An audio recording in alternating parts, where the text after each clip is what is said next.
Hey guys, welcome back. Just literal minutes after I get done recording my Chicago Bears video, major news in the NASCAR world. The 48 car has been disqualified for failing post race inspection, failing to meet the minimum weight. Therefore, the 22 car of Joey Logano advances to the round of 8. Now, this is absolutely insane. I cannot remember in the knockout format where a driver has pointed in from another driver being disqualified in an elimination race. And with a recent update from 3 minutes ago at the time of recording this video, following the disqualification of the 48 car at Charlotte Motor Speedway, Joey Logano is now advanced into the round of 8 on points. I do not have a whole lot of information on this. I do know that the 48 will likely appeal.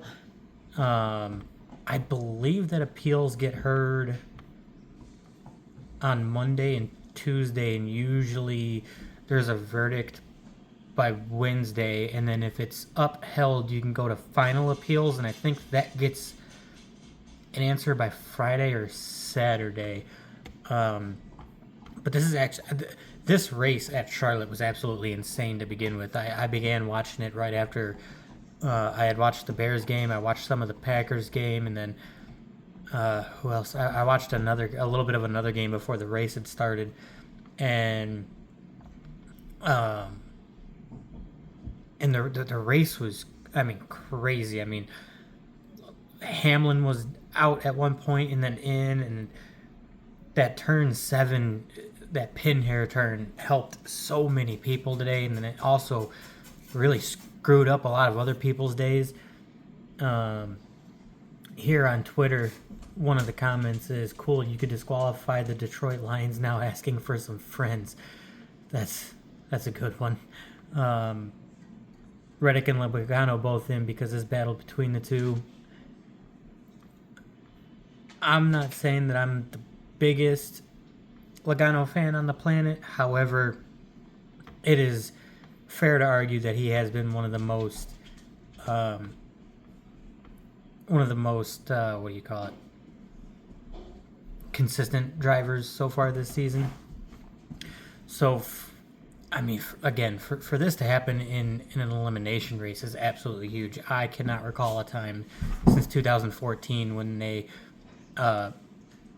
enacted this playoff system that this has ever happened, and I don't think a whole lot of people at least on Twitter where I'm reading this news, I don't think a whole lot of people are happy. A lot of comments not in Joey Logano's favor, but this style of playoffs in NASCAR has created this, right? You have these elimination races at these tracks where anything can happen, and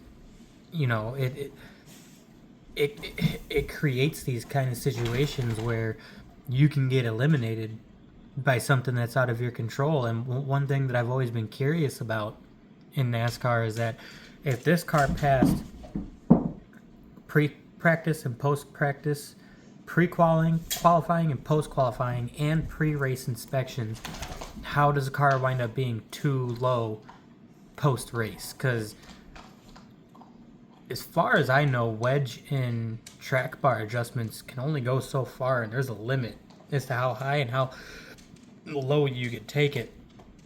So I'm just curious as to how they got it low enough to fail. I've never really understood this rule, because if you pass it pre-race, how do you fail it post-race? Or I guess you could also do it the other way around, where if you fail it in pre-qualifying, if you fail at pre-qualifying and you pass pre-race, how do you fail again post-race? There's a disconnect there for me. I'd have to look into that to see how that all works. But,